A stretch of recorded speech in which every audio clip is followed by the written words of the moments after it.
আসসালামু আলাইকুম। সবাই কেমন আছেন? আশা করি সবাই ভালো আছেন। কুরবানির ঈদ মানে সাদা কালো গোশ রান্না করা, সাদা রানমো কালো রানমো সব সিস্টেমে কইরা খামো।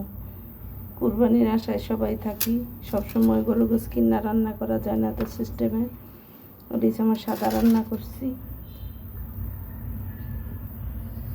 এটা একদম ঝাল আর একদম কি কমু। এটা রান্না করছি, এটার মধ্যে এক ফোঁটা পানিও দিই নেই, যে এটা গোস্তের পানি বেরিয়েছিল ওই পানি দিয়েই রান্না করছি। এরম মাখো মাখো, মশলাও কম দিছি, তেল মশলা একদম সীমিত, একদম কম। এটা রান্না করছি একদম ঝোল, তেল মশলা যেটুকু দরকার, বেশিও না কমও না, কিন্তু একটু ঝোল রান্না করছি সবাই যাতে খাইতে পারে, ছোটো বড় সবাই, মুরব্বির টেনে নিয়ে সবাই পছন্দ হয় ওই সিস্টেমে। এটার মধ্যে হাড়গোড় বেশি দিছি, ঈদে যদি একটু গোস খাইয়া হাড্ডি গুড্ডি না চাবায়, দাঁত ব্যথা যদি না হয়, তাই আর ঈদ ঈদ মনে হয়, এটা ওই সিস্টেমে করছি। এই আমার আজকের রান্না। ঈদের দিন ছেলেদের যেতে মেয়েরা বেশি কাজ করে, পরিশ্রম করে বেশি, রান্না বান্না দোয়া পাকলাই করতে করতে সারা দিন পারি হয়ে যায়। একটু ঝোল ঝোল, এটা রুটি ভাত, তারপর পিঠা, চিতই পিঠা, যেটাও দিয়া খাইতে এটা বেশি মজা।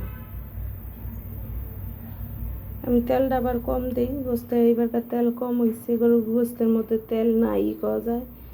আর আমি এমনিও প্রচুর পরিমাণে তেল কম খাই, তেল খাই না বলা যায়।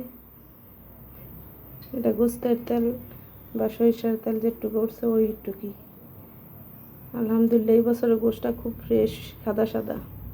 এটা দেখে বুঝতে পারতেছেন এটার মধ্যে কি পরিমাণ তেল নাই বা আছে।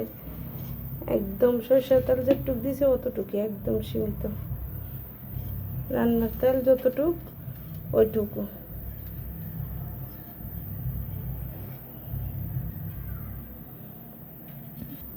এই গোশটা স্পেশাল, তেলের মধ্যে ডুবানো, এটা আস্তে আস্তে কালো হয়ে যাব রান্নাটা।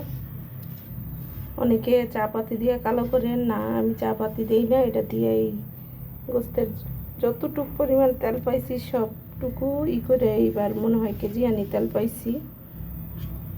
আমরা বাগে কুরবানি দিয়া কেজি আনি তেল গালায় এই যেটার মধ্যে দিচ্ছি, এটার গ্রানটা স্বাদটা অন্যরকম থাকবে, অনেক ভালো লাগবে। এই গোশটাই সবচেয়ে বেশি মজাদার গোশ, এটা আমার কাছে ভালো লাগে আর কি। এটাও পোলাও দিয়া খাওয়া যায়, খিচুড়ি দিয়া বেশি টেস্ট। এটা যেমনি খাই, এটা দিয়া মুড়ি দিয়া মজা, আমরা মুড়ি দিয়েও খাই। এই যে আমার আজকের রান্না বাড়া, এই যে 3 হাঁড়িতে রান্না করছি।